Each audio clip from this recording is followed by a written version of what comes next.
Et là, tu me sortiras la vidéo. Ouais, regarde ce que tu avais dit à la réunion, tu avais dit que tu n'irais jamais. Piment Cabri. Oh, la chaîne qui poique.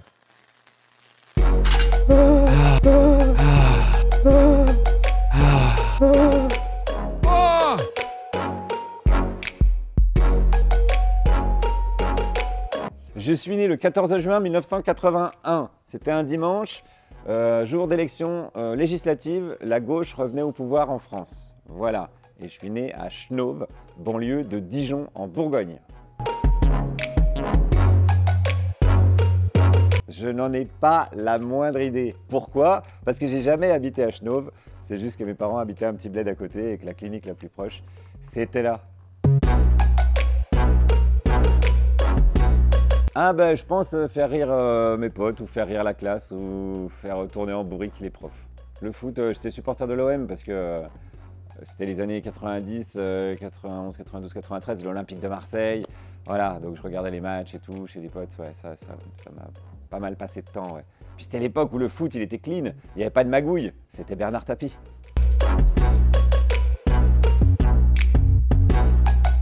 Alors ça dépend des périodes, mais j'ai toujours été turbulent, mais j'avais pas mal de facilité quand j'ai commencé. J'avais pas la télé quand j'étais gosse, donc j'ai appris à lire assez vite, etc. Je suis arrivé dans le milieu scolaire un peu lancé, quoi. Mais j'étais pas un gros travailleur. Donc tant que ça nécessitait pas de travail, j'avais des bonnes notes. Et j'étais un peu relou avec les profs, donc vraiment le pire élève possible, quoi. Et à partir du lycée, où il fallait vraiment bosser, là, ça a décliné, j'ai raté mon bac une fois, je l'ai eu en 2 fois, quoi. Donc voilà le genre d'élève. Mais je pense un peu pénible pour les profs, un peu marrant pour la classe.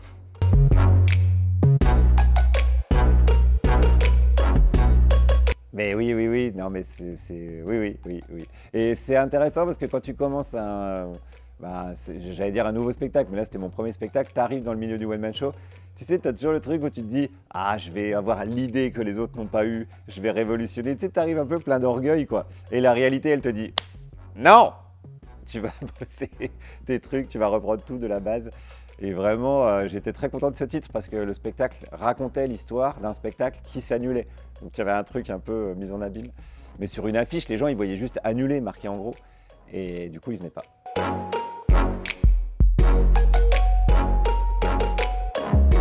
Alors ça, c'est un ami qui s'appelle Benjamin Leblanc, qui était fan des surréalistes, André Breton, et même toute la bande à Pierre Dac. Pierre Dac avait créé une revue, enfin un journal qui s'appelait L'Os à Moelle, avec que des nouvelles absurdes dedans. Et c'est ce pote-là qui m'a fait découvrir ça, et en buvant des coups, on s'est dit, mais pourquoi nous, on ne montrait pas un journal comme ça? Le cachalot soluble, c'est en référence au poisson soluble d'André Breton, justement.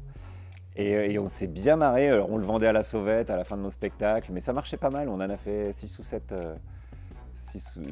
numéros, et on avait trouvé une vieille imprimerie dans Paris, et on se marrait parce que nous on le vendait à la sortie, donc on récupérait 1 euro ou 2 à chaque fois, et on arrivait à l'imprimerie avec des sacs, avec des sacs de pièces, ils pétaient un câble, ils disaient mais les gars, faites au moins un chèque, quoi, mais là on va rien pouvoir faire avec ça, quoi. Alors c'est très simple, c'était une espèce d'énorme audition qui était organisée pour l'émission de Frédéric Lopez qui débutait, donc qui s'appelait On va tous y passer. Et ils avaient vraiment ratissé large, puis il y avait vraiment tous les humoristes de Paris. Et je crois qu'ils cherchaient des gens de scène parce que l'émission était en public. Et moi j'avais un peu le truc, je m'intéressais à l'actu, je faisais déjà un spectacle qui parlait d'actu.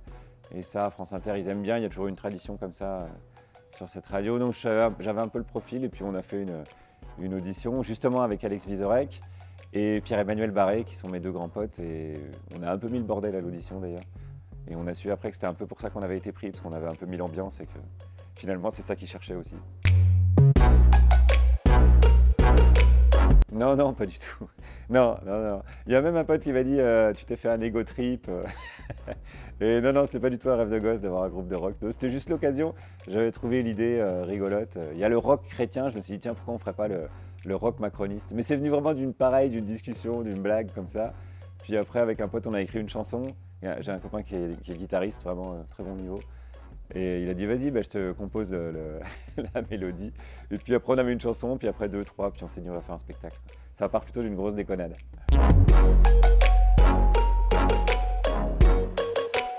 Ouais, mais la cause animale, comme tous les rapports de domination, j'ai du mal avec les rapports de domination en général, parce que je comprends pas que quelqu'un puisse se dire au-dessus ou même en dessous de quelqu'un. Enfin, ça pour moi c'est absurde. Ça n'a aucun sens. Donc quand je vois l'exploitation qui est faite d'animaux non humains, on devrait dire, juste parce qu'on a les moyens de les exploiter. Enfin voilà, c'est ça. Oui, il y a des images qui font vomir. Les images de L214 notamment sont absolument horribles et pourtant c'est ce que la société produit aujourd'hui et la tendance n'a pas l'air de s'inverser, donc c'est assez inquiétant. Ouais.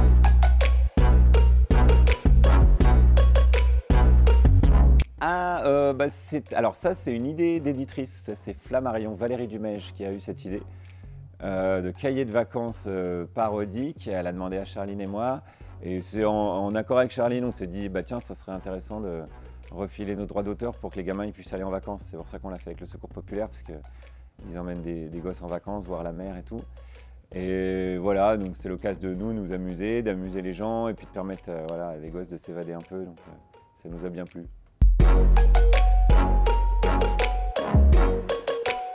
Ouais, d'inspiration, ouais, même, c'est des gens épatants, quoi. C'est des gens qui ont créé quelque chose qui n'existait pas, qui s'appelle le Café Théâtre.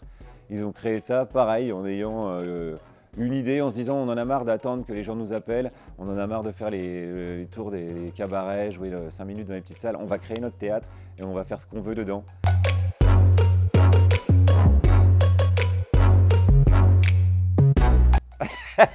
Ah, c'est une bonne question ça. Est-ce que je suis toujours à la recherche d'un malentendu? Ouais, peut-être j'aime bien le malentendu. Ben, c'est dans les marges, tu vois, le malentendu, c'est le quiproquo. Tu vois, j'aime bien les trucs qui sont un peu à la marge. L'ironie, ça joue aussi pas mal là-dessus. C'est, mais merde, est-ce qu'il est premier degré ou deuxième degré? Ça, j'aime bien.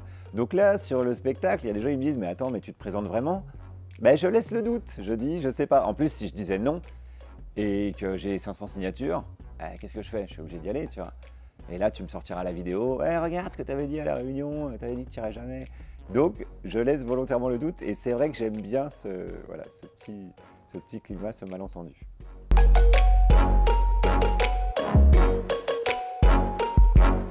Bah, je vois même pas l'intérêt de ne pas voter pour moi. Enfin, je vais dire, voilà, on va rassembler tout le monde, on va virer cette 5e République qui est quand même insupportable, là, qui est le culte du chef, de l'homme providentiel. Tout ça, ça dégage. On va rendre le pouvoir aux gens, à vous. On va rendre l'esprit d'initiative aux gens, à vous. Donc, j'ai envie de dire, votez pas pour moi, mais votez pour vous. Ah ben c'est toujours difficile de faire des généralités, souvent on nous demande alors quel public est plus chaud et tout. Ça dépend des salles, ça dépend des soirs. Donc si je voulais être démago, je dirais que c'est le meilleur public du monde. Et si je voulais être tout à fait juste, je dirais que c'est vraiment le meilleur public du monde.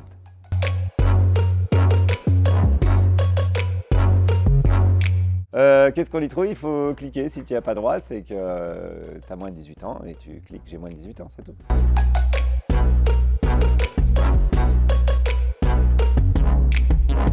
Ah, merci Vincent Bolloré pour cette pub incroyable. Bah oui, quelle dinguerie. Et l'histoire continue puisqu'on l'a attaqué au tribunal, donc je pense que ça va être très très long parce qu'il a des bons avocats. Mais nous aussi, donc le match est lancé. Rendez-vous dans la salle d'audience. J'adore, mais moi j'adore la plongée, donc je passe mon temps le cul dans l'eau à regarder les petits poissons. Je suis un peu contemplatif, donc je pourrais vraiment rester des heures. Même du snorkeling tout bête, je kiffe ça, donc je reviendrai évidemment. Oui, si vous voulez bien de moi.